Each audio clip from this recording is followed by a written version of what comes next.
5절까지의 말씀, 저와 여러분이 한 절씩 교독하고 마지막 절은 합독하도록 하겠습니다. 교독합니다. 예수께서 무리를 보시고 산에 올라가 앉으시니 제자들이 나아온지라. 입을 열어 가르쳐 이르시되 심령이 가난한 자는 복이 있나니 천국이 그들의 것이며. 애통하는 자는 복이 있나니 그들이 위로를 받을 것이미요. 합독합니다. 온유한 자는 복이 있나니 그들이 땅을 기업으로 받을 것이미요. 아멘. 네, 우리 주변에 있는 분들에게 이렇게 한번 인사하도록 하겠습니다. 아침 일찍 당신 얼굴을 보니까 새롭습니다. 네, 앞뒤로도 인사하겠습니다. 당신 때문에 하루가 신선해집니다.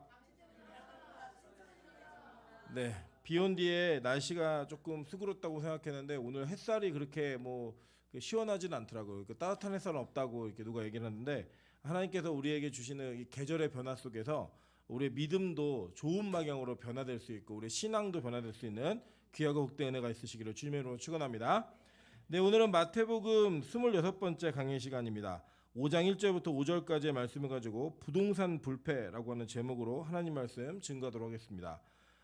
이 땅에 많은 사람들이 이제 자기가 가지고 있는 자산을 늘리고 또 가지고 있는 어떤 이 규모들을, 자기의 재정 규모들을 좀 더 확장시키기 위해 많은 사람들이 평생을 노력하고 사는 것 같습니다. 물론 이제 그것이 해결되어져서 태어난 사람도 있지만 대부분은 자기가 가지고 태어난 것에 만족하는 인생보다는 무언가를 더 갖고 싶은 인생으로 살아가는 게 실제 우리의 삶의 모습이기도 합니다.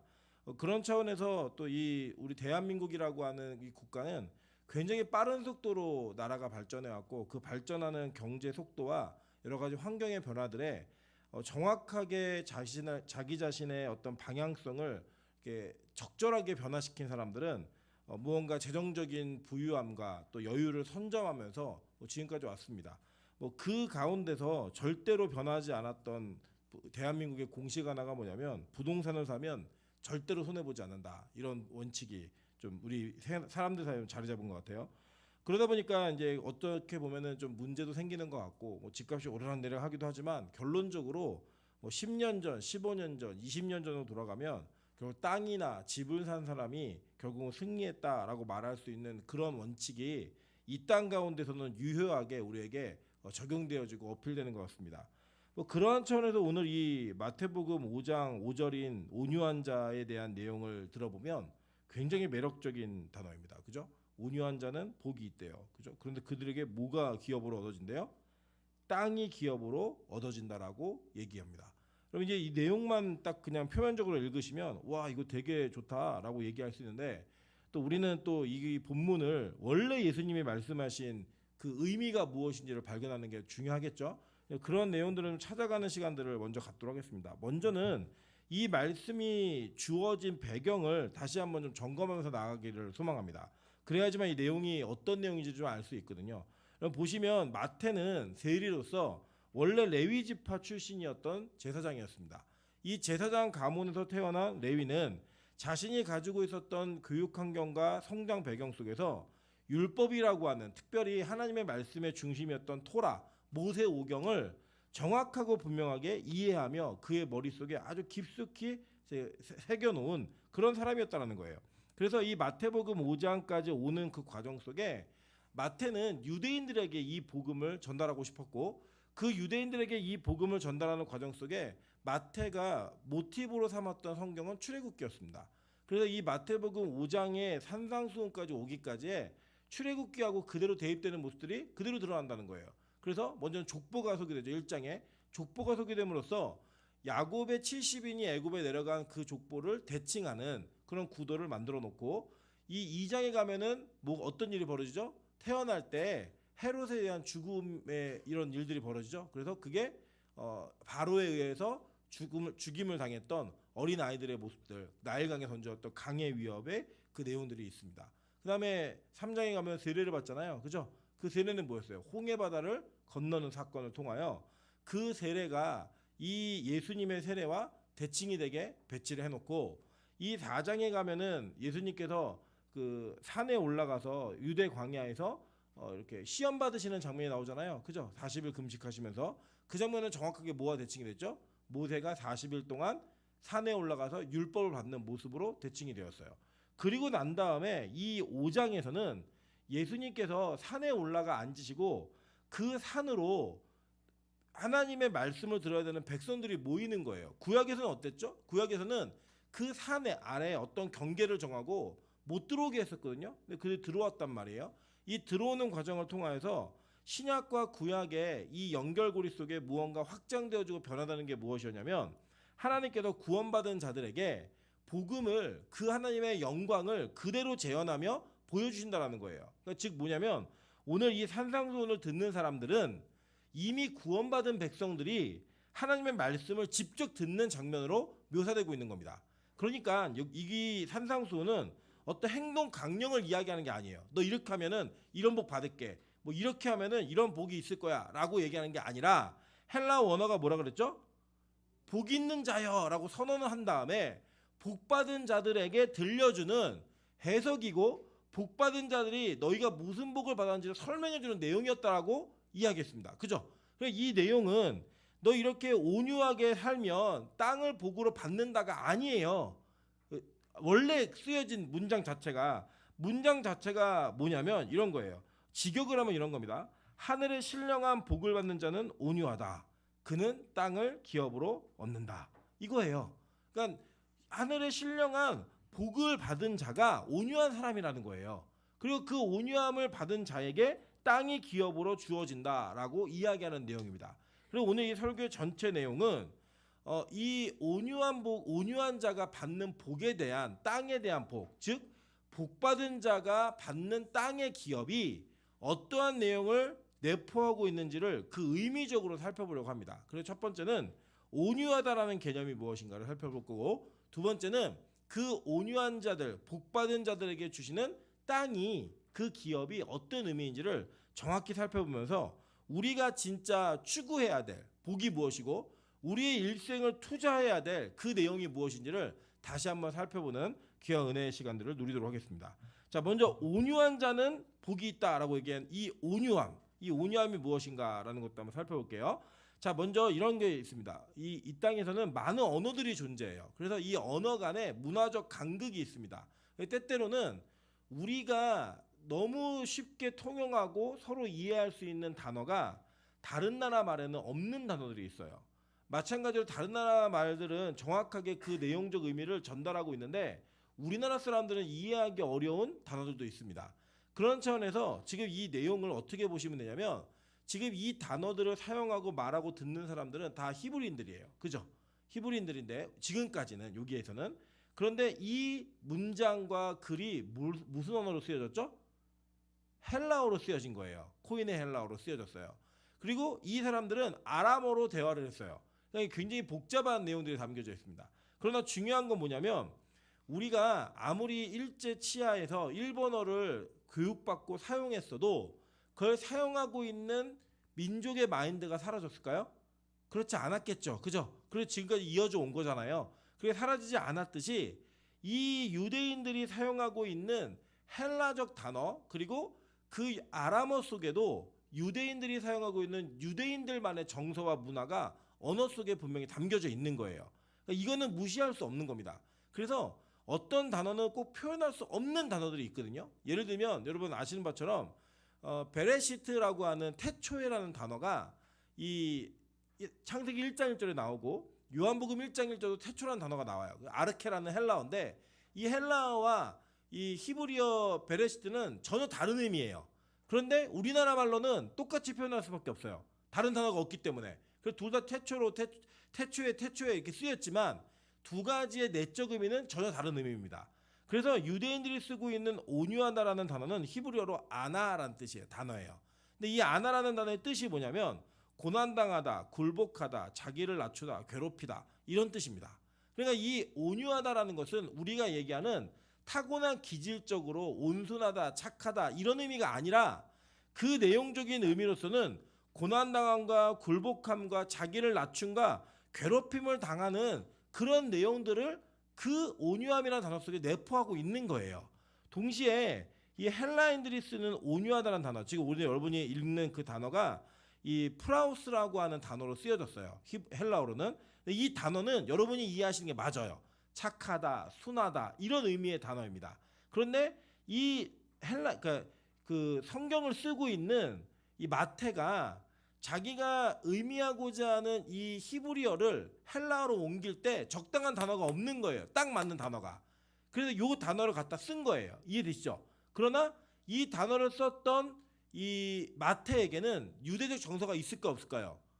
있겠죠. 그러니까 이걸 어디서 찾냐면 이제 구약으로부터 찾는 거예요. 그리고 실제로는 이 예수님께서 말씀하신 산상수훈이 전혀 구약에 없는 이야기가 아니에요. 한번 볼게요. 시편 37편 11절, 29절, 34절, 37절부터 40절 요 내용들을 보겠습니다.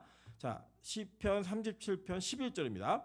그러나 온유한 자들은 땅을 차지하며 풍성한 화평으로 즐거워하리로다 라고 얘기합니다. 29절이에요. 의인이 땅을 차지하며 거기서 영원히 살리로다. 34절입니다. 여호와를 바라고 그의 도를 지키라. 그리하면 내가 땅을 차지하게 하실 것이라. 악인이 끊어질 때 내가 똑똑히 보리로다 라고 얘기했어요. 37절부터 40절입니다. 온전한 사람을 살피고 정직한 자를 볼지어다. 모든 화평한 자의 미래는 평안이로다. 범죄자들은 함께 멸망하리니 악인의 미래는 끊어질 것이나 의인들의 구원은 여호와께로부터 오나니 그는 환난 때 그들의 요새이시로다. 여호와께서 그들을 도와 건지시되 악인들에게서 건져 구원하심은 그를 의지한 까닭이로다 라고 얘기했어요. 자, 이 내용을 보시면 화면 안 나가나요? 네. 보시면 이 전체적인 내용을 보시면 이 37편은 어떤 내용이냐면 악인들이 가지고 있었던 부유함과 풍성함 이런 것들을 부러워하지 말라는 거예요. 그들이 이 땅에서는 다 갖는 것 같지만 하나님이 이 모든 내용들을 하나님의 방법으로 바꾸셔서 반드시 이렇게 하나님의 복을 의인들과 온유한 자들에게 주신다라는 거예요. 그러니까 이 내용은 뭐냐면 악인들의 득세함 속에 고난받는 자들 그 사람들을 뭐라고 표현하면 온유하다라고 표현했어요. 무슨 말인지 이해되시죠? 그리고 그 고난 속에서 하나님의 심판과 하나님의 정리를 기다리는 사람 그 사람의 모습을 묘사하고 있는 내용들이에요. 전체가. 이게 누구의 시냐면 이 시편 37편은 다윗의 시입니다. 이게 왜 다윗의 시인데 그 의미가 있는지도 이따가 한번 살펴보도록 할게요. 자, 그리고 이 온유하다라는 단어가 쓰여진 사람이 있었어요. 그게 누구인지 한번 볼게요. 민수기 12장 1절부터 3절입니다. 모세가 구스 여자를 취하였더니 그 구스 여자를 취하였으므로 미리암과 아론이 모세를 비방하니라.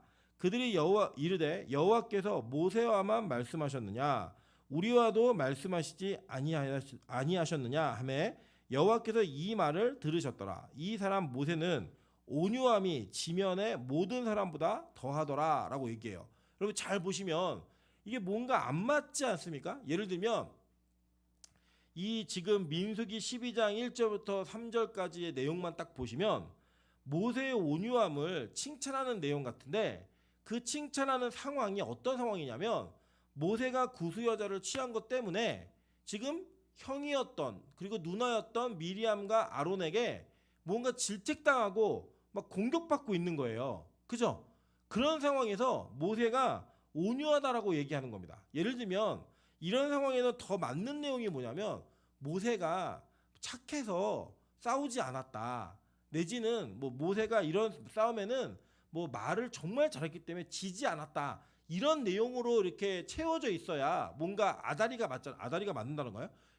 이게 뭔가 이게 그 조화가 되잖아요. 이 앞뒤 문장이. 근데 이게 지금 그럴 수 없는 내용들이 있는 거예요. 그러니까 싸워놓고 혼나는 거하고 온유함이 무슨 상관이 있나? 이거를 이렇게 연결짓는데 이 내용은 뭐냐면 이런 거예요. 잘 보세요. 모세가 구스 여자를 취했는데 이 구스 여자를 취한 게 단지 막 예쁘고 먼저 뭐 육체미가 있고 막 이런 관점으로 취한 게 아니라 하나님께서 주시는 뜻과 계획에 따라서 이걸 했다라고 얘기한 거예요. 누나하고 형한테. 그러니까 이 형하고 누나가 뭐라고 얘기하는 거냐면 니만 기도하고 니만 응답받아? 우리도 응답받아. 근데 이건 말도 안 되는 거야 라고 말하는 거예요. 근데 이 구스 여자가 누구였냐면 이스라엘 백성들이 출애굽을 할 때 그 출애굽의 무리 속에 같이 껴나왔던 다른 민족들이 있었어요. 이 다른 민족들이 같이 끼어 나왔기 때문에 지금 이 사람은 어떻게 보면 구원의 공동체에서는 원래는 끼일 수 없었던 사람인데 이 사람이 여기에 포함됨으로 말미암아 하나님의 은혜가 있었던 사람인 거예요. 그죠? 그런데 이 은혜가 있었던 사람에게 하나님은 모세라고 하는 예수 그리스도의 모형으로서 살아왔던 그 사람을 통하여 이 결혼 관계를 통해 하나님의 구원이 어떻게 이루어지는가, 그리고 그 구원의 은총이 얼마나 크고 놀라운가를 보여주기 위해 이 결혼을 허락하신 거예요. 이해되시죠? 무슨 말인지. 그런데 이것을 보고 단지 민족적인 그 혈통과 자신들의 문화와 다른 문화를 가지고 있었다는 이유 하나만으로 지금 미리암과 아론은 그 여자를 비난하고 그 여자를 취하고 있는 모세를 비난하고 있는 거예요.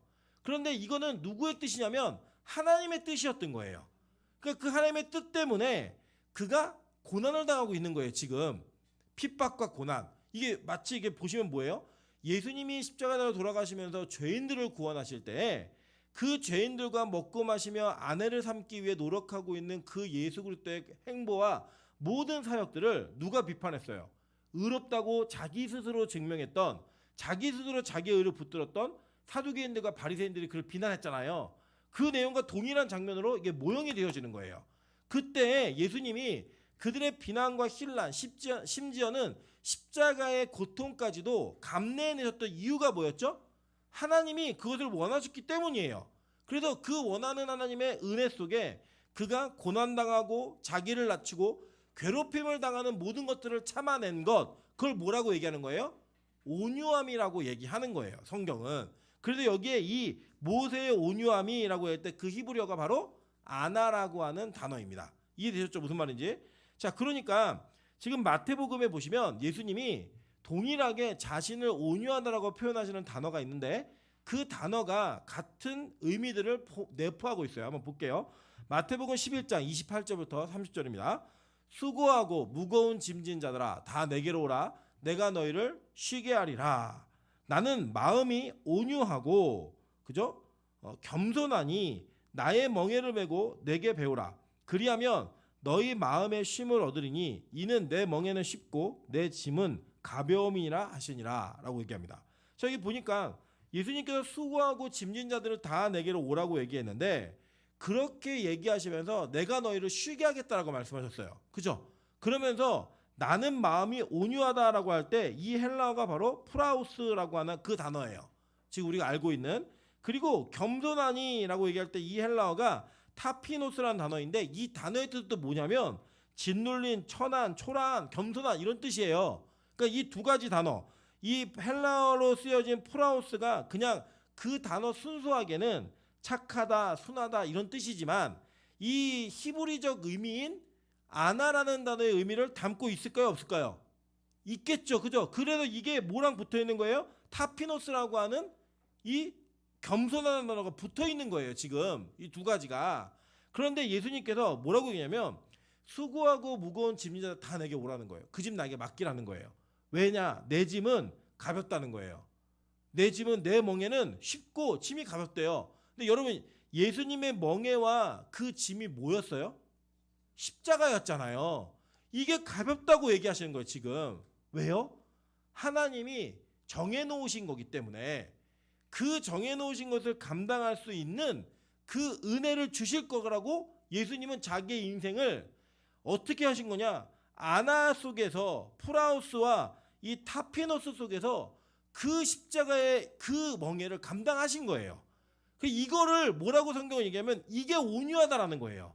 그러니까 뭐냐면 온유함은 하나님께서 저와 여러분에게 정하신 뜻이 있어요. 그리고 그 뜻이 때로는 우리가 원하지 않는 뜻일 수도 있고 원하지 않는 내용일 수도 있고 하기 싫은 거일 수도 있다고요. 여러분 예수님이 십자가 지기 좋아하셨어요? 싫어하셨어요? 싫어하셨어요. 그런데 그것이 하나님 뜻이기 때문에 그것을 감내해내고 그것을 감당해내도록 기도하며 나아가고 자기를 낮추고 그 고난을 당하는 그 모습을 성경은 뭐라고 표현한다고요? 온유하다라고 표현한다는 거예요. 이게 되게 중요한 단어입니다. 왜냐하면요, 우리가 분명히 기대하고 알 것은 성경은 이 온유함 속에 예수님의 모습과 그 왕 되시는 모습을 다 담아놨다는 거예요. 한번 볼게요. 마태복음 21장 5절에서도 이렇게 얘기합니다. 시온 딸에게 이르기를 내 왕이 내게 임하나니 그는 겸손하여 낙이 곧 멍에 매는 짐승의 새끼를 탓도다 하라 하였느니라 라고 얘기해요. 그러니까 지금 이게 예수님이 말씀하신 것과 비슷한 맥락으로 얘기하는 거죠. 그 예언이 그대로 성취되고 있는 거예요. 근데 여러분 잘 보세요. 예수님이 이 땅에 살면서 우리가 알고 있는 온유함의 모습으로 살지 않으셨다고요. 볼까요 한번? 마태복음 12장 34절입니다. 이거 예수님이 사도 바리새인들에게 했던 그 대사예요. 자 볼게요. 독사의 자식들아 너희는 악하니 어떻게 선한 말을 할 수 있느냐 이는 마음에 가득한 것을 입으로 말함이라 라고 얘기합니다. 그러니까 이 독사의 자식들아 라고 얘기하면 우리식으로 그대로 의역을 하면 야 이 개새끼들아 하는 거예요. 예. 온유한 사람이 말하면 돼요 안 돼요? 우리가 알고 있는 기질적 온유함 있잖아요 여러분. 기질적으로 사람이 굉장히 온유하게 태어난 사람이 있어요. 그러니까 굉장히 유하고 그 사람은 화를 낼 줄 몰라 뭐 이런 사람이 있다고요. 제가 보면 우리 공동체에서는 유빈이가 좀 그런 것 같아요. 좀 모자란 거는 아닌데 분명히 모자라진 않은데 화를 잘 안 내요. 굉장히 이렇게 평온하고 어떤 일에도 막 이렇게 흥분하지 않고 그런 이게 성향이 있어요. 반면에 막 이렇게 막 흥분하고 화내는 애들이 있잖아요. 근데 보면은 기질적으로 타고난 온유함을 지금 얘기하는 게 아니라고 이게 노력해서 바꿀 수 있는 걸 얘기하는 게 아니에요. 이거는 그래 왜냐하면 예수님도 온유하다라고 자기 스스로 말씀하셨음에도 불구하고 예수님 온유하셨어요? 어떻게 온유한 사람이 욕을 해요 이렇게? 이거는 진짜 이 유대인들 사이에서는 완전 쌍욕이에요. 육두문자예요 진짜. 설교 시간에 하면 안 되는 욕을 하고 있는 거예요 지금 예수님이. 그래서 저 이번 주에 너무 위로받은 게 갑자기 목요일 날 아침에 우리 이주영 목사님이 자기 설교로 올 수 있다고 얘기한 거예요. 저한테 복음이었어요. 복음이었고 너무 기뻤고 와갖고 얘기하는데 무슨 얘기를 했냐면 임철 목사님이 너무 세고 분명하다고 그렇게 얘기하지 말래요. 성경은 더 세대요. 네. 제가 그러면서 내가 너무 약했구나. 앞으로 더 세져야겠구나.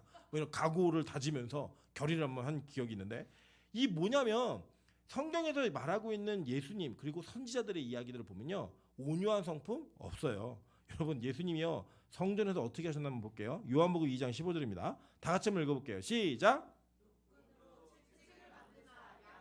를 다 성전에서 내쫓으시고 돈 바꾸는 사람들의 돈을 쏟으시며 상을 엎으시고. 자 온유한 사람이 채찍을 만들어서 내쫓고 쏟고 엎어버렸어요. 이게 가능해요? 예를 들어 제가 아침에 저는 뭐 반찬투정은 정말 안 하는데 아침에 저희 아내가 아침에 안 차려주니까 점심에 뭘 차려준 거예요. 차려줬는데 마음에 안 든다고 그 밥상을 뒤집어 엎으면서 나는 온유해 막 얘기하는 거예요. 말이 돼요 이게? 막 김밥을 막 마음에 안 들어 던지면서 나는 온유해 막 얘기하면 말이 돼요? 이게 전혀 안 어울린다잖아요. 너 채찍을 만들었다. 내쫓고 쏟고 엎어버리고 이거를 예수님이 직접 하셨는데 예수님은 스스로 자기를 온유하다고 말씀하셨다니까요. 우리 가끔 그런 사람들 있잖아요. 분명히 제가 볼 때 안 예쁜데 자기 예쁘다고 얘기하는 사람도 있어요. 네. 민하윤 교사가 자주 그렇게 얘기하거든요. 자기 되게 예쁘대요. 자기 되게 예쁜 줄 알았대요. 전혀 그렇지 않음에도 불구하고 자기 스스로 얘기하는 객관화를 못 시키는 사람들도 있어요. 예수님이 그런 분일까요? 아니잖아요, 여러분. 예수님의 말씀은 틀릴 수가 없고 틀려서도 안 돼요. 마찬가지예요. 여러분 모세가 온유하다고 얘기하는데 모세가 온유했습니까?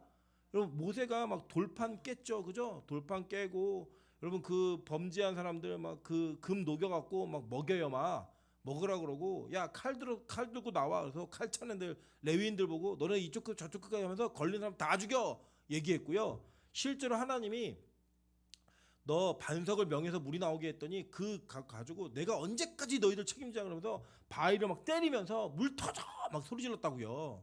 화내고 분노하고 하나님 내가 이 인간들 내가 낳습니까? 내가 어떻게 책임집니까? 당신 책임지세요. 막 하나님 화도 엄청 많이 냈어요. 근데 어떻게 모세가 온유해요? 여러분 모세는 온유한 사람 아니었다고요. 만약에 이 온유함을 지금 우리식의 윤리 도덕으로 여러분 이해하시면 우리 중에 땅 가질 사람이 있다 없다? 아무도 없다. 예, 그죠? 아무도 없어요. 땅을 가질 만한 사람이 아무도 없는 거예요. 그래서 우리는 분명히 하나 기억해야 될 것은 지금 우리가 알고 있는 이 온유함의 개념은 이 세상이 말하는 윤리도덕적 온유함이 아니라는 거예요. 그러니까 여러분 그 스님들이나 타 종교의 사람들이 성경을 읽다 보면 가장 감명 깊게 읽는 부분이 바로 이 산상수훈의 부분입니다. 그러면서 그들은 이거를 자꾸 윤리도덕적으로 해석하는 거예요. 그리고 그거를 우리는 또 그대로 받아들여요. 근데 그 내용 아니에요. 정확히 아니에요. 스가랴 9장 9절부터 11절 한번 보겠습니다. 여기에 그 온유함이 뭘 의미하는지 한번 보도록 할게요. 스가랴 9장 9절부터 11절입니다. 시온에 따라 크게 기뻐할지어다. 예루살렘에 따라 즐거이 부를지어다. 보라 내 왕이 내게 임하시나니 그는 공의로우시며 구원을 베푸시며 겸손하여서 나귀를 타시나니 나귀의 작은 것 곧 나귀 새끼니라. 내가 에브라임의 병거와 예루살렘의 말을 끊겠고 전쟁하는 활도 끊으리니 그가 이방 사람에게 화평을 전할 것이요 그의 통치는 바다에서 바다까지 이르고 유브라데 강에서 땅 끝까지 이르리라. 또 너로 말할진대 내 언약의 피로 말미암아 내가 내 갇힌 자들을 물 없는 구덩이에서 놓았나니라고 이야기해요.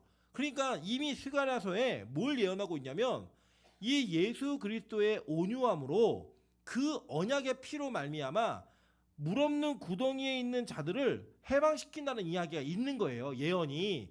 그러니까 이건 뭘 예언하는 거예요? 십자가를 예언하는 거죠. 그리고 예수님께서 예루살렘에 나귀를 타고 입성하실 때 뭘 위해서 입성하고 있는지도 얘기하고 있는 거예요. 그런데 이 나귀가 순종과 겸손의 표현이었다고요. 상징이었어요. 상징. 우리 예를 들면 우리나라에서는 이렇게 그 똑똑하고 그 야무진 여자애들한테 무슨 동물을 비유하죠? 여우라고 얘기하고 또 굉장히 이게 그 청순하고 아주 야리야리한 여자들을 우리가 뭐라고 표현하죠? 사슴이라고 얘기하잖아요. 사슴 같다 얘기하고 아니에요?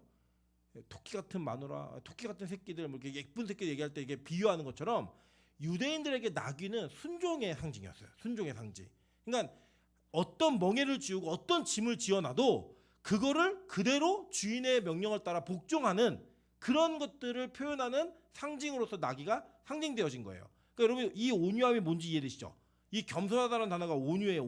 안하라는 단어예요. 그러니까 이 단어가 의미하는 건 뭐냐면 기질적인 도덕적 윤리적 관점의 온유함이 아니라 자기가 원하지 않는 일을 할지라도 그 고난과 굴복과 자기를 낮춤을 통하여 자기에게 맡겨진 사명과 부여되어진 하나님의 뜻을 온전히 이루어가는 자, 이게 온유함이라고요.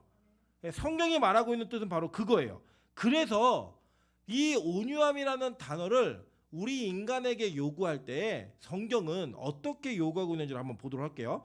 베드로전서 3장 1절부터 4절입니다. 아내들아 이와 같이 자기 남편에게 순종하라.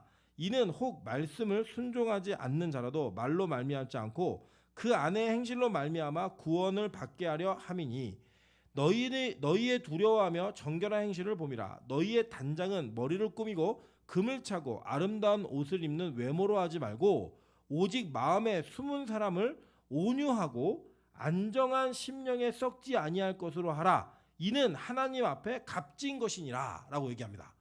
자, 이게 뭐냐면 지금 이 온유하다라고 얘기하는 이 부부관계에 대한 이 내용들 얘기하는 것 같은데 요거를 이제 남편들이 보통 부부싸움 하다가 많이 인용을 하거든요. 이거 그렇게 인용하는 말씀 아니에요. 성경은 아내들과 남편 사이의 관계를 의미적으로 어떤 관계를 비유해서 얘기했다고 말하고 있죠? 그리스도와 교회와의 관계를 얘기하는 거예요. 그러니까 모형으로 담아놓은 거예요. 그래서 남편과 아내의 위치가 남자가 위에 있고 여자가 아래에 있다라고 하는 남존여비의 사상을 담아서 이야기하는 게 아니라 그 내면에 담겨져 있는 의미적인 차원의 모형을 우리가 어떻게 다루어야 되고 어떤 자세로 임해야 될 것인가를 얘기해요. 그래서 남편들에게는 뭐가 요구되어지죠?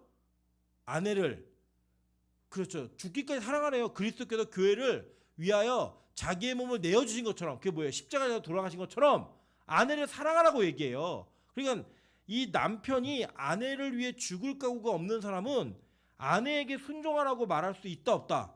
없는 거예요. 서로의 관계가 하나님과 교회, 그러니까 그리스도와 교회의 관계를 담지해 놓은 그 모형이기 때문에 그렇게 살아야 된다고 말하는 거예요. 여러분 순종하는 게 쉬워요? 죽는 게 쉬워요? 예? 둘 다 어려요? 뭐 둘 중에 하나 말하면 순종이 낫죠. 그러니까 남편이 더 어려워요? 아내가 더 어려워요? 남편이 훨씬 어려운 인생을 사는 거예요. 또 동의 안 하는 여자들 몇 명 있지만 악한 자들이에요. 그리스도와 교회 관계를 모르기 때문에 그렇게 동의 안 하는 거예요. 이게 여러분 사람의 윤리도덕을 얘기하는 게 아니라고요. 그 안에 담겨지는 상징을 얘기하는 거예요. 상징을. 그러니까 그 마음에 숨은 사람 내면을 뭘로 꾸미래요? 여자들에게 온유함으로 꾸미라는 거예요.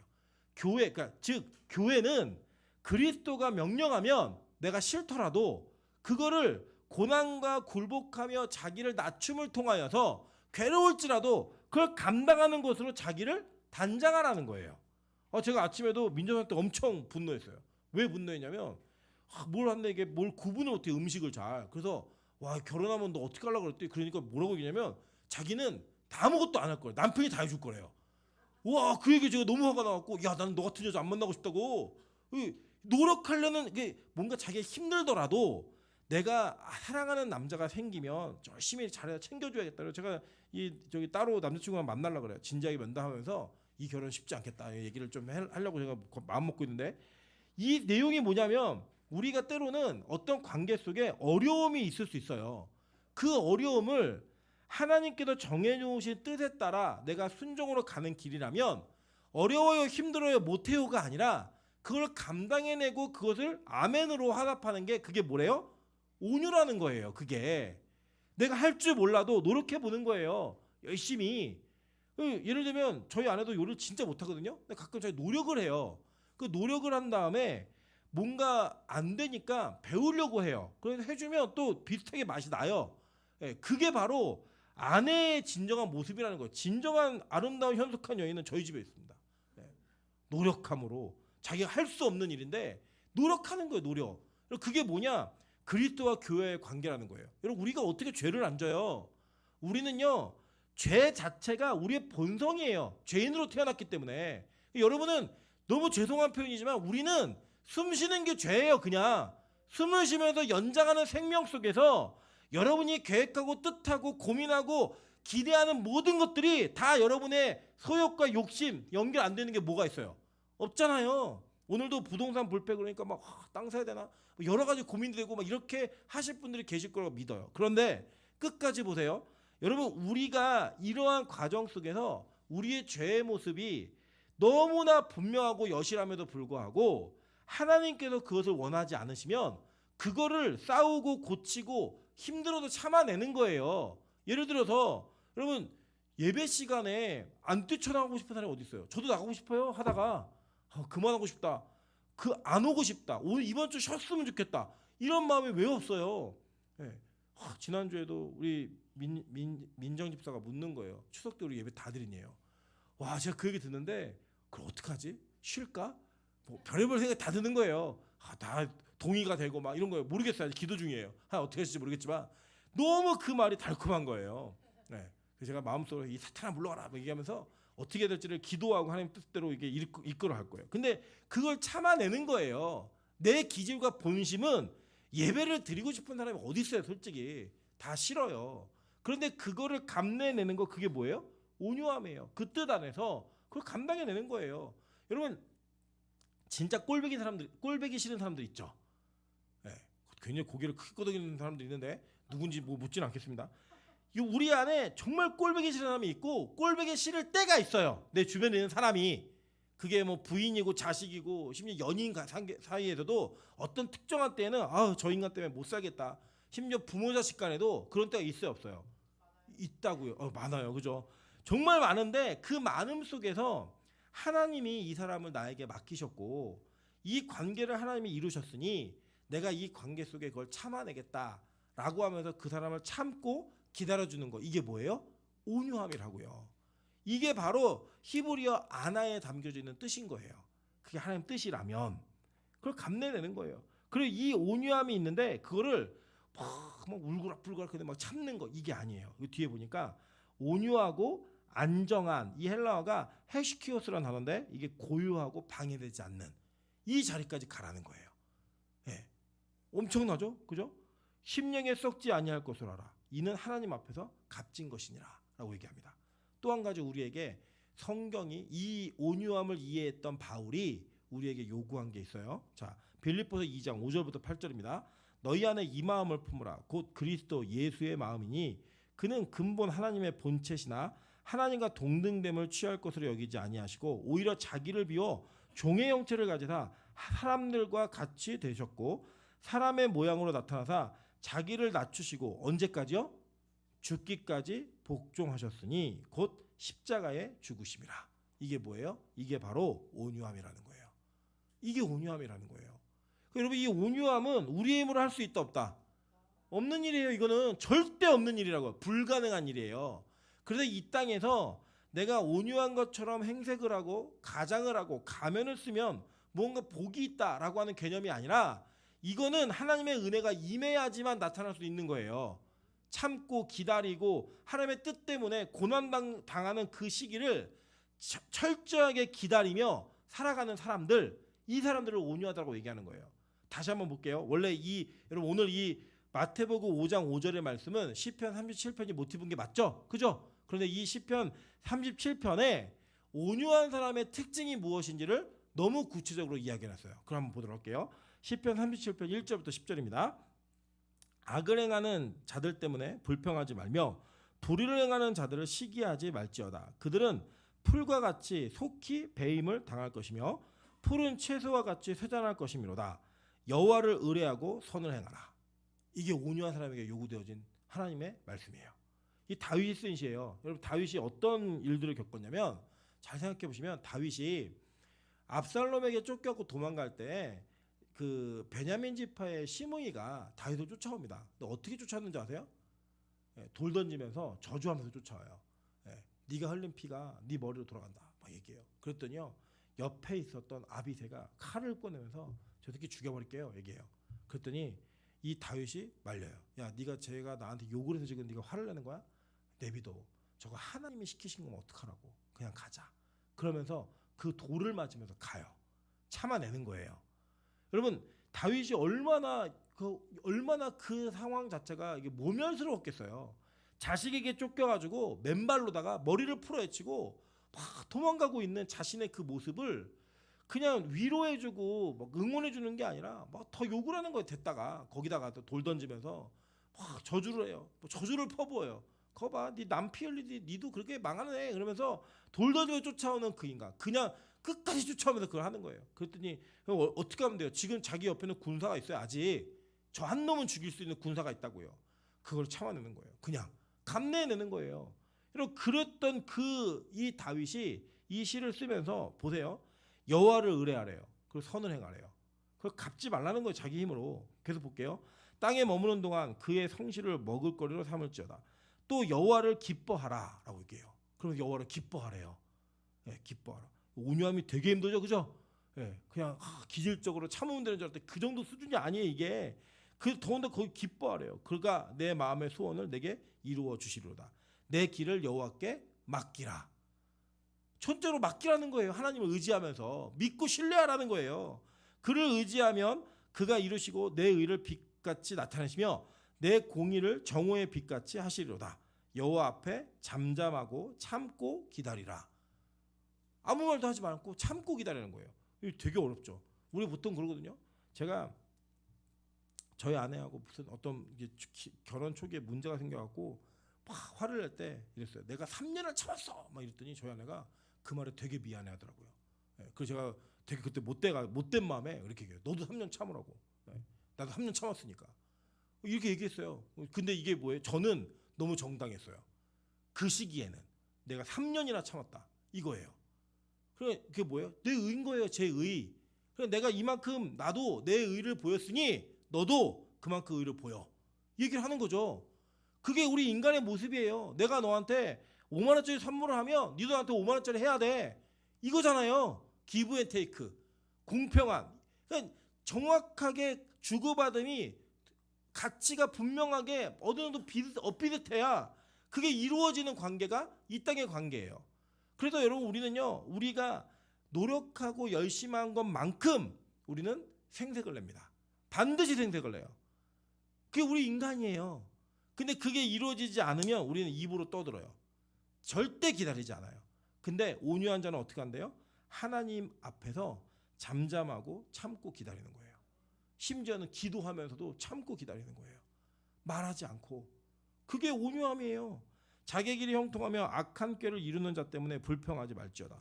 분을 그치고 노를 버리며 불평하지 말라. 오히려 악을 만들 뿐이라. 진실로 악을 행하는 자들은 끊어질 것이나 여호와를 소망하는 자들은 뭘 차지한대요?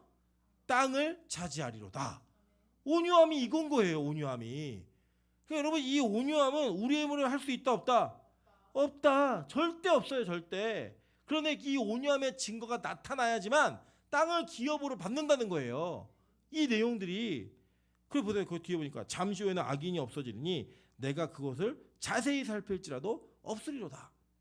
그러니까 이 땅의 부조리함과 불안이한 것 때문에 그거 고민하지 말라는 거예요. 여러분 근데요 성경은요 자꾸 이 땅에 대한 이야기를 해요.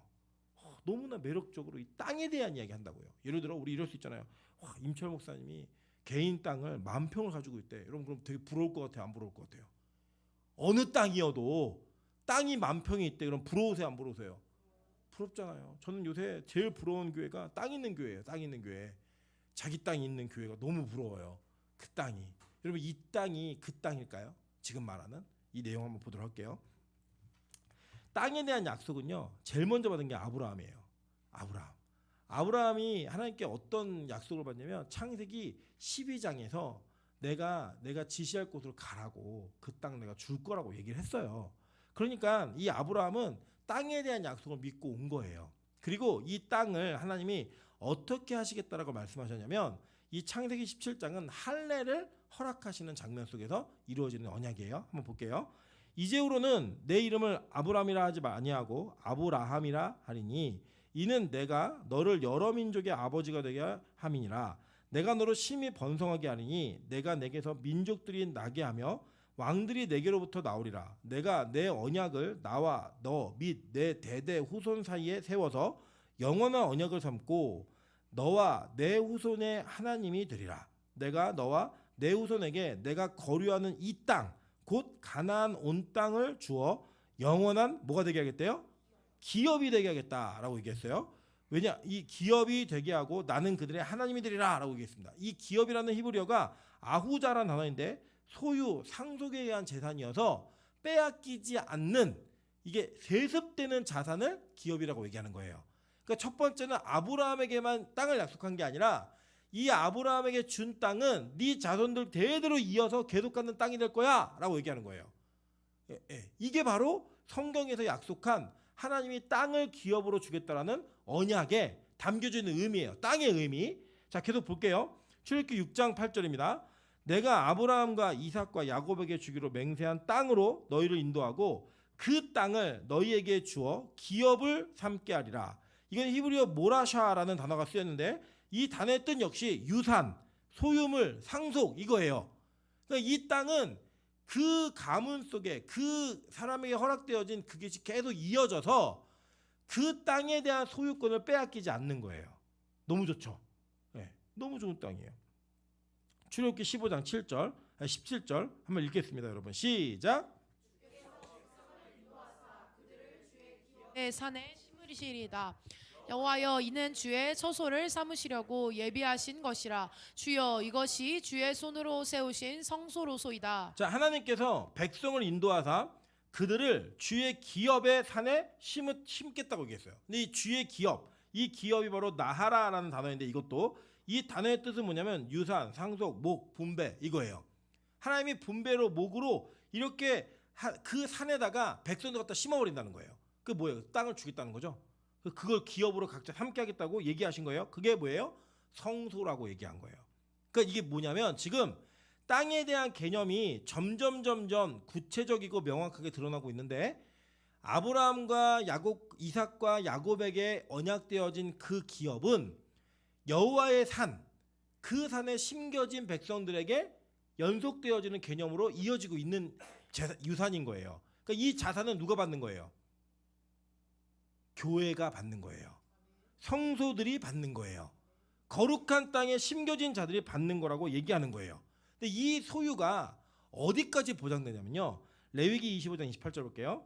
그러나 자기가 물을 힘이 없으면 그 판 것이 희년까지 이르기까지 산자의 손에 있다가 희년에 이르러 돌아올지니 그것이 곧 그의 기업으로 돌아갈 것이니라 라고 얘기했어요. 이게 무슨 뜻이냐면 어떤 사람이 땅을 가지고 있다가 어려워져서 땅을 팔 수 있잖아요. 그 땅을 팔면 그 판 것은 사실은 땅을 팔았지만 성경은 그 땅 자체가 소유권이 넘어간 게 아니라고 이야기해요. 어떻게 된 거냐면 그 땅에서 나올 수 있는 농작물에 대한 거래를 한 거예요. 그러면 그 땅에서 농사짓는 사람은 그 땅 자체를 소유하는 게 아니라 그 땅에서부터 거두는 이 식물과 농작물들을 자기가 소유하는 거예요. 그 땅은 언제 돌려주냐?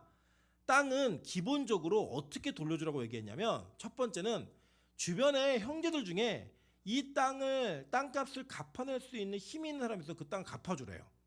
그리고 자기도 돈이 생기면 그걸 빨리 회복하래요. 근데 그게 안 되면 언제까지 기다리냐면 희년이 몇 년이에요? 70년 주기.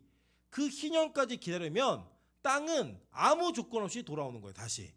그러니까 지금 잠깐은 잃어버린 것 같은데 그 잃어버린 것 같은 그 땅의 소유가 다시 내게 온다 안 온다? 오는 거예요. 그럼 예를 들어 여러분이 50세에 땅을 팔았으면 희년까지 기다리려면 그때가 희년이었어요. 50세. 근데 희년 다음에 판 거예요. 그럼 언제 땅을 다시 받아요?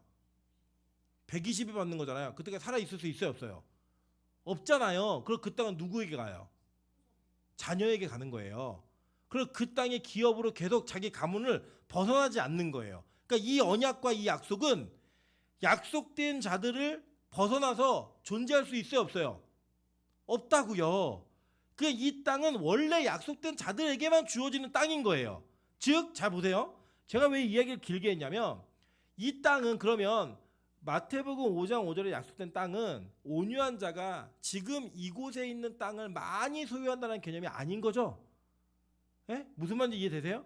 그러니까 온유했어요. 막 내가 참고 기다리고 하나님의 뜻대로 이것을 견뎌내고만 했더니 와, 부동산이 100평에서 200평으로 500평으로 1000평으로 넓어져 가는 이걸 얘기하는 말씀이 아닌 거예요. 성경에도 그런 개념 자체가 아예 없어요. 땅의 소유는 그 땅에 허락되어진 하나님 기업으로서 준 사람에게 언젠가는 다시 돌아오게 돼 있는 거예요. 언젠가는 빼앗긴 자도 그리고 그것을 산 자도 다시 돌려줘야만 되는 거예요. 그러니까 각자에게 약속된 소유가 있다 없다? 있는 거예요. 이게 빼앗긴다 안 빼앗긴다? 안 뺏겨요. 그 땅인 거예요 지금. 그래서 지금 이것이 성경에서 말하고 있는 땅의 의미인 거예요 지금. 자, 그렇다면 이 땅의 기업으로 주어진다는 것의 의미를 지금 우리는 지금 깨달았지만 이걸 원래 깨달은 자들이 있어요. 원래 애초부터 이게 무슨 의미인지. 그게 누구냐? 아브라함이에요. 한번 볼게요. 히브리서 11장 8절부터 10절, 13절과 16절입니다. 13절부터 16절. 자, 믿음으로 아브라함은 부르심을 받았을 때 순종하여 장래의 유업으로 받을 땅에 나아갈세. 이 유업이라는 단어가 클레로노미아라는 단어인데 이 단어의 뜻이 상속권, 세습재산, 소유물, 유산 이런 뜻이에요. 또 동일한 뜻이에요.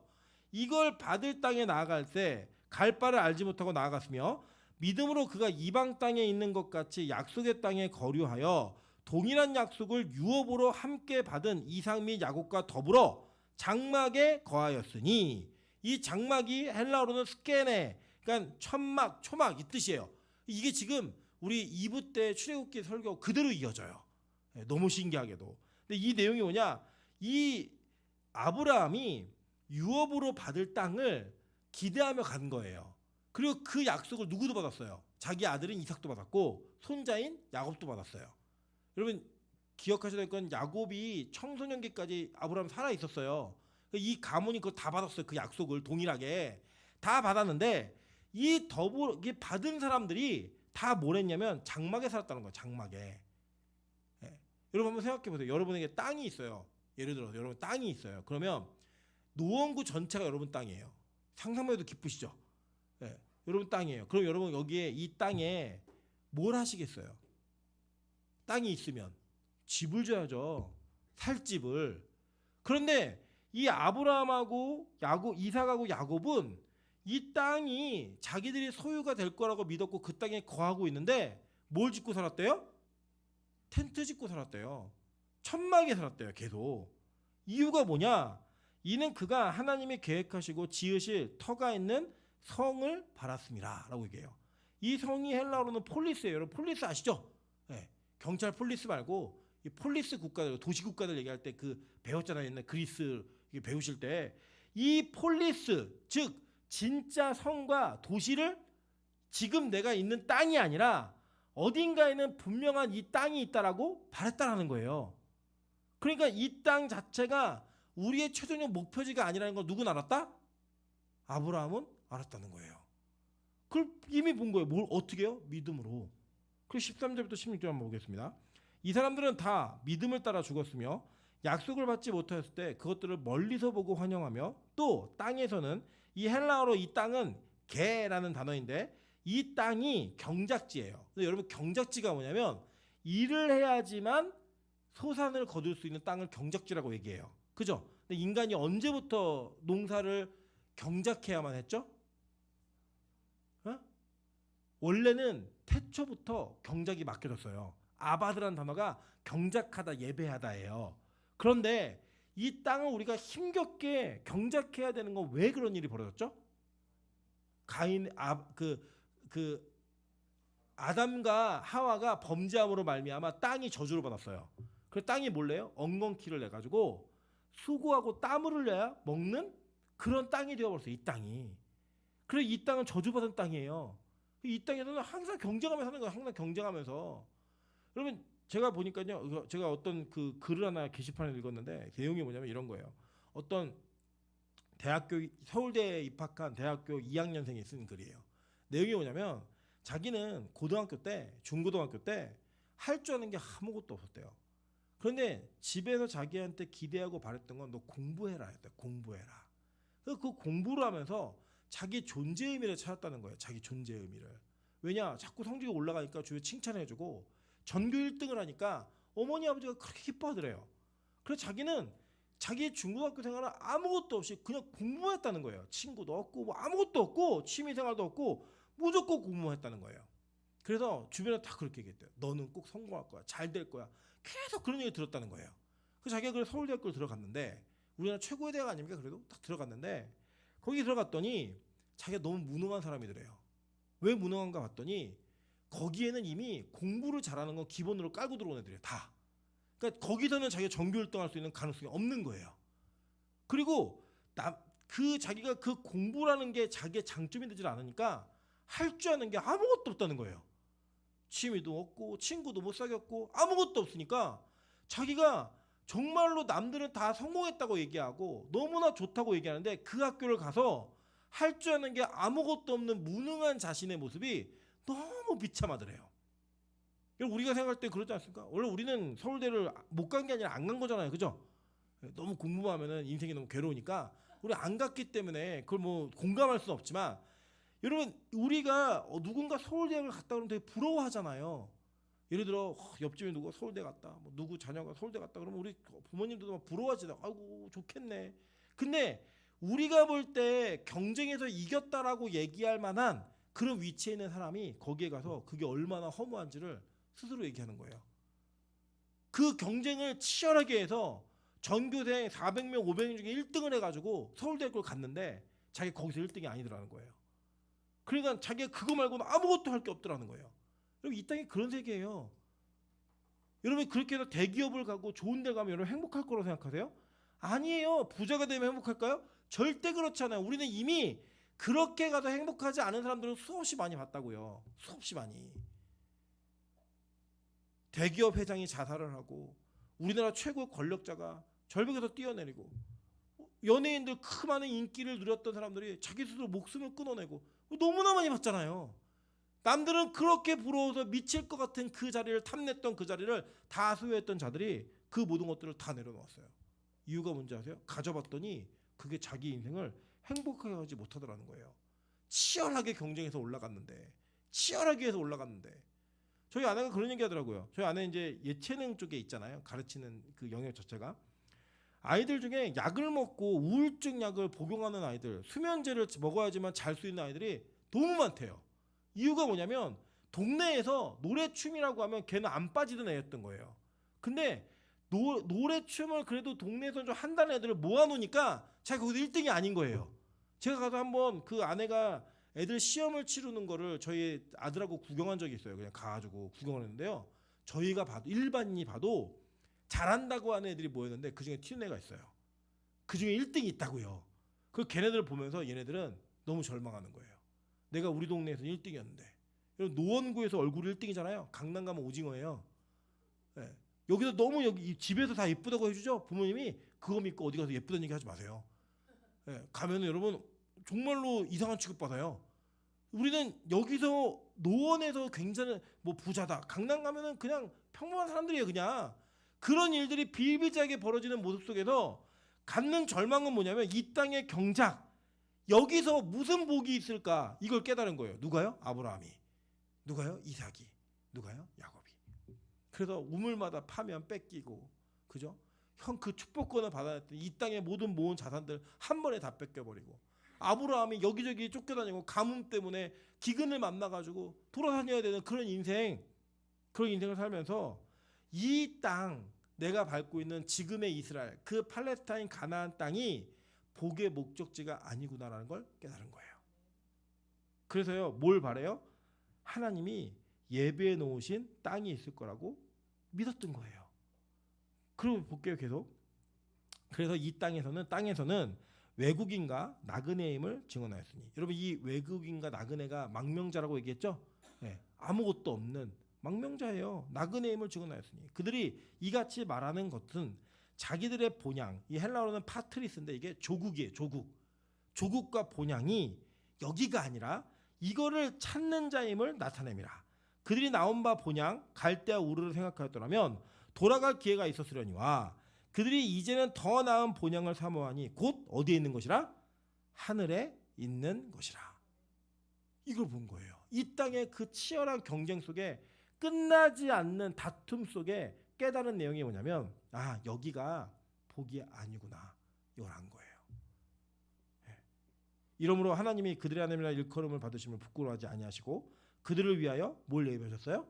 한성 폴리스를 진짜 예비하신 거예요. 그래가지고 여러분, 이거를 누가 그대로 그러니까 유언을 남기냐면, 야곱이 유언을 남겨요. 죽기 전에 뭐라고 하냐면, 나 죽으면 여기다 묻지 말고 나 죽으면 반드시 가나안 땅에 갖다 묻어, 얘기한 거예요. 왜냐? 그는 그 땅이 진짜로 축복의 본거지가 아님을 알았음에도 불구하고 모형이라도 그는 그 땅에 있고 싶었던 거예요. 이해되세요? 이게 무슨 말인지? 모형이라도. 여러분, 야곱이 죽을 때 야곱의 아들이었던 요셉은 애굽의 총리였습니다. 그러면 자기 아버지의 묘실을, 피라미드를 세워줄 수 있는 힘이 있었던 사람이에요. 그런데 야곱이 요구한 게 뭐냐면, 나 위에서 피라미드 세우지 말고 나 저기 가나안 땅에 있는 막벨라굴 가족묘에다가 그냥 묻어줘. 이 땅은 복이 아니고 하나님이 모형으로 주신 그 언약의 땅에 내가 꼭 가야겠다. 나는 그게 내가 기대할 소망이야. 이거를 유언으로 남긴 거예요. 그래서 이렇게 얘기해요. 창세기 50장 5절입니다. 우리 아버지가 나로 맹세하게 하여 이르되 내가 죽거든 가나안 땅에 내가 파놓은 묘실에 나를 장사하라 하였나니 나로 올라가서 아버지를 장사하게 하소서. 내가 다시 오리이다 하라 하였더니, 이걸 바로에게 청원을 해요. 동시에 요셉이 죽어요. 요셉이 죽을 때 뭐라고 유언 남기나 볼게요. 창세기 50장 24절부터 25절입니다. 요셉이 그 형제들에게 이르되 나는 죽을 것이나 하나님이 당신들을 돌보시고 당신들을 이 땅에서 인도하여 내사 아브라함과 이삭과 야곱에게 맹세하신 땅에 이르게 하시리라 하고, 요셉이 또 이스라엘 자손에게 맹세시켜 이르기를 하나님이 반드시 당신들을 돌보시리니 당신들은 여기서 내 해골을 메고 올라가겠다 하라 하였더라. 여러분, 요셉 역시 피라미드를 세울 명분이 더 명확한 사람이에요. 근데 그거 안 하는 거예요. 왜요? 이 땅이 내 본향이 아님을 알았어요. 그래서 그 모형이라도 가나안 땅으로 가고 싶은 거예요. 그래서 너네 하나님 반드시 출애굽시킬 건데 그 출애굽시킬 때 내 해골 꼭 가지고 나가. 그 진짜로 그 해골이 나가요. 그 해골이 뭔지 아세요? 골고다예요. 골고다. 헬라어로 번역을 하면 그걸 들고 나가는 거예요. 그래서 심지어는 이 해골 유골이 가장 먼저 입 가나안을 하는 거예요. 멋지지 않습니까? 이게 믿음이 있었고 이 땅을 기업으로 받는 게 무슨 의미인지 알았던 사람들이 동일하게 했던 고백이라고요. 이사야 61장 1절부터 3절 그리고 7절 볼게요. 주 여호와의 영이 내게 이르셨으니 이는 여호와께서 내게 기름을 부으사 가난한 자에게 아름다운 소식을 전하게 하려 하심이라. 나를 보내사 마음이 상한 자를 고치며 포로된 자에게 자유를, 갇힌 자에게 노임을 선포하며 여호와의 은혜의 해와, 이게 뭐예요? 희년이에요. 희년. 은혜의 해와 우리 하나님의 보복의 날을 선포하여 모든 슬픈 자를 위로하되 무릇 시온에서 슬퍼하는 자에게 화관을 주어 그 죄를 대신하게 하며 기쁨의 기름으로 그 슬픔을 대신하며 찬송의 옷으로 그 근심을 대신하시고 그들이 의의 나무 곧 여호와께서 심으신 그 영광을 나타낼 자라 일컬음을 받게 하려 하심이라 라고 얘기했어요. 희년에 이런 일들이 있다는 거예요. 그럼 뭐예요, 여러분? 우리가 이 땅에서 여러분 진짜 이 땅을 기업으로 받아서 부동산을 좀 늘려오고 계세요? 아니잖아요. 빼앗겼잖아요. 오히려 여러분 오히려 탈취당했고 어떻게 보면 교회에 뭐 헌금 안 내고 11조 안 했으면 더 많은 부가 있었겠죠, 지금보다. 근데 그걸 다 뺏긴 것 같아요. 예배 드리냐고 여러분 결혼도 늦어질 수 있고, 예배 드리냐고 여러분 공부도 더 열심히 집중 못했을 수도 있어요. 하나님께 그 영광을 돌리면서 이게 천국의 모형인 교회 안에 거하기 위해서 많은 것들을 희생했잖아요. 안 그러셨어요? 하셨잖아요. 어제도요, 제가 사촌 동생 둘하고 같이 밥을 먹었어요. 밥을 먹었는데 그 사촌 동생 둘하고 밥을 먹을 때 제가 객관적으로 볼 때 제가 제일 똑똑해요. 셋 중에. 그 돈은 걔네 둘이 더 잘 벌어요. 더 많은 것들을 소유했어요. 진짜로요. 그런데 그게 저는 전혀 아깝지가 않아요. 만약에 대학을 제가 공부를 기준으로 갔으면 걔네보다 더 좋은 대학을 갔을 거예요. 공부만을 기준으로 돈을 버는 거에 집중했으면 더 많이 벌었을 것 같아요. 그런데 그게 하나도 아깝지가 않았어요. 물론 그들이 잘못되는 게 아니라 하나님 맡긴 소명이 있으니까 제가 저한테 맡겨진 그걸 가는 게 어렵지 않았다는 얘기를 하는 거예요. 왜요? 저는 진짜 이 땅이 소망이 결정체가 아니고 소망의 최종 목표지가 아니라는 걸 알기 때문이에요. 저는 그 천국의 소유가 그 하나님의 성을 바라는 기준으로 살기 때문에 이 땅의 그 무엇이 때로는 뺏기고 없어지고 손해본다 할지라도 아깝지가 않아요. 왜냐? 물론 마음이 쓰리고 힘들긴 하죠. 그러나 그 자체가 목적이 돼서 저를 힘들게 하지 않아요. 왜요? 반드시 하나님 회복시키실 거기 때문에. 더 좋은 땅을 주실 거기 때문에. 7절입니다. 이사야 61장 7절. 너의 수치가 대신에 보상을 배나 얻으며 능욕 대신에 몫으로 말미암아 즐거워할 것이라. 그리하여 그들의 땅에서 갑절이나 얻고 영원한 기쁨이 있으리라 라고 얘기했어요.